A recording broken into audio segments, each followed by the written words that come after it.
Let's put a computer together. Moo! Hello there. This is the first ever build video. So, no further ado, I'm going to get right into this. First of all, you got to install your CPU, which this is the B250i Gaming Pro AC motherboard right there. And that's mini ITX. And the first thing you want to remember about installing your CPU is if you're installing an Intel CPU, then you want to align the notches, the little triangle, to the bottom left hand side of the plate there, and you just basically drop it in nice and easy. Make sure just give it a nice little wiggle, just give it a nothing too hard there, and you'll know when it's in. So then you close the mechanism and then you make it tighter, you pull this notch down like that, and basically that is the end of the first step. The next step is of course your memory, and of course we're using dual channel G.Skill 2100 megahertz DDR4 memory. And basically this goes in one way, and on DDR4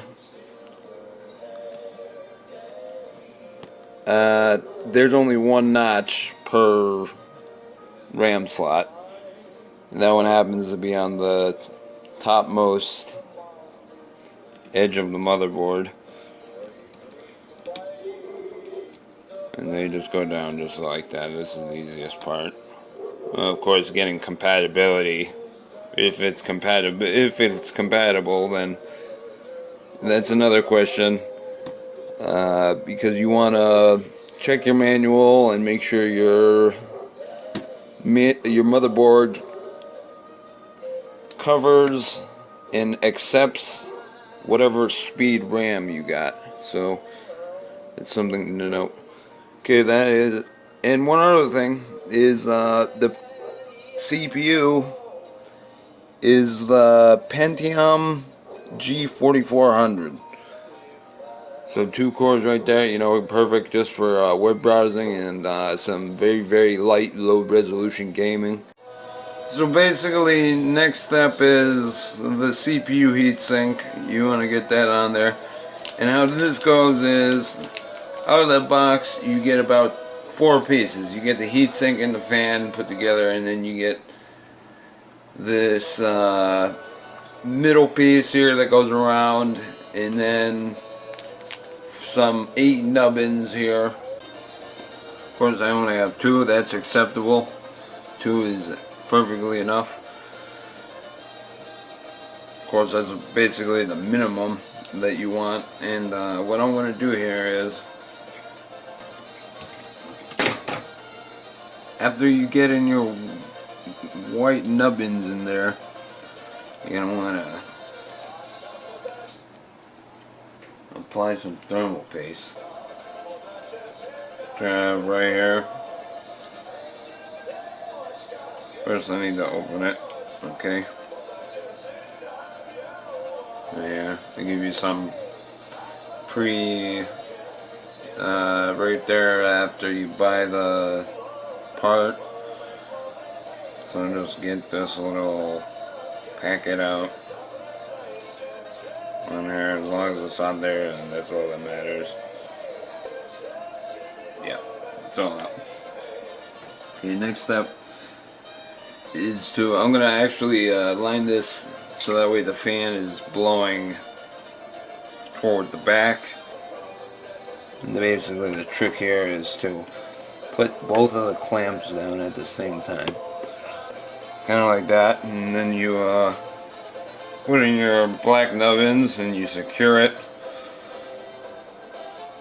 Of course, we're securing it with two of, well, half of the required holding power, but that's okay because as long as this thing doesn't get it thrown across the room or whatever, you know, then it should be a-okay. Hello, this is the PC that I will be making this little transfer into and putting this mini ITX motherboard combo into that case, which already has something in it, and I would like to test it out first. And obviously, yes, it does run, and it lights up nice like that. So our goal would be to try to get it as close to that as possible. The next step, after you unplug your power cable and make sure your computer is off, unplug all the stuff that connects to the motherboard that isn't part of the motherboard. So your 20-pin power and your SATA cable and your 4-pin or 8-pin CPU power, and then your front panel switch, of course, and your front panel audio, and that's about it that's connected to this computer, because the two front USBs are USB 3.0 and this motherboard does not support USB 3.0, so there's actually two USBs up front that were never ever used during the whole entire lifespan and use of this PC right here. That's all going to change today. Next, what you want to do is dismount the motherboard by unscrewing, in my case, 4 screws. Actually, in my case, there's only 3 screws, but you can screw in a case, motherboard like this with only 2 screws. If I don't recommend it, but you can pass by with it, you know.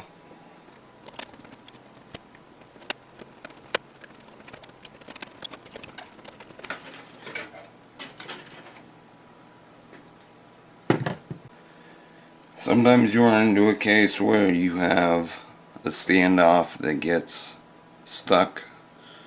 So in that case, what you do is you grab your pliers, you hold on to the standoff,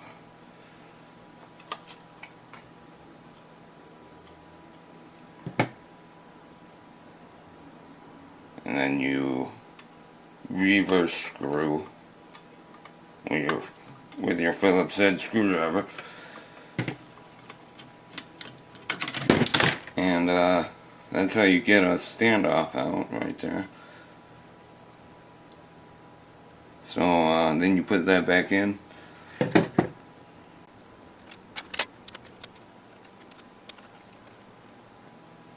and that's how you get the motherboard off. Next, I'm going to put in the motherboard, and it just fits onto the holes like so, and then you screw it in, and then you plug in the power in the front panel and the frontal USB, and it's usually going pretty smoothly. Pretty much I have 4 cables now, and I'm going to plug them in. They only go in a certain way, and start off with the 20-pin power there, or 24-pin, I always forget what it is, and then CPU power. It turns out that the CPU power cord was too short to come through the side and too short to come up through the top and then the bottom, so I had to remove the exhaust fan, rear exhaust fan, and now also I need to get the top of it because there is not enough room.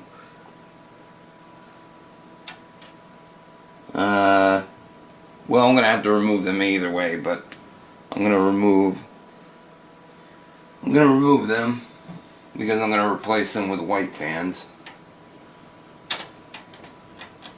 So this is part of the video right here.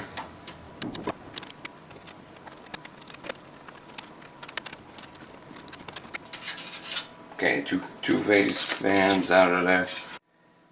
Now I will attempt to plug in the CPU power, which now there's actually a hole where I can poke my fingers through. My fist kind of goes through there, and actually I can see a little bit better as well.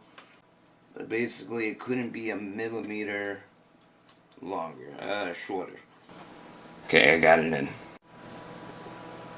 I will screw in two fans, two white fans.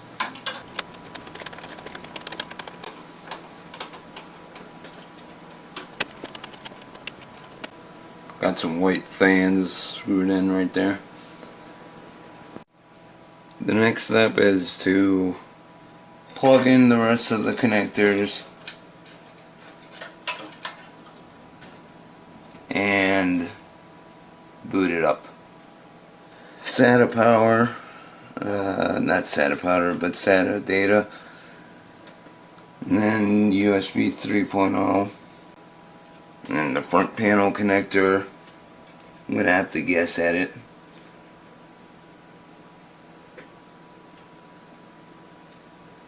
Also, it might be, yeah, I think it's these two right here. Now to check if it works, which it does.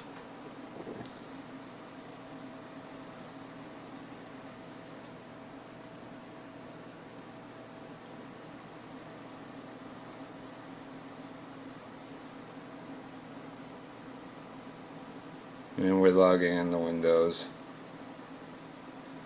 So that's just how easy it is, and that right there, that's somebody's PC right there. And the only thing that I can really talk bad about it is, really, besides the $5 power supply that's in there, the $5 power supply is CPU power connector, which is that one right there that goes over the PCI Express slot right there. You know, that does not allow anybody to use that PCI Express slot, so that's kind of out of the question.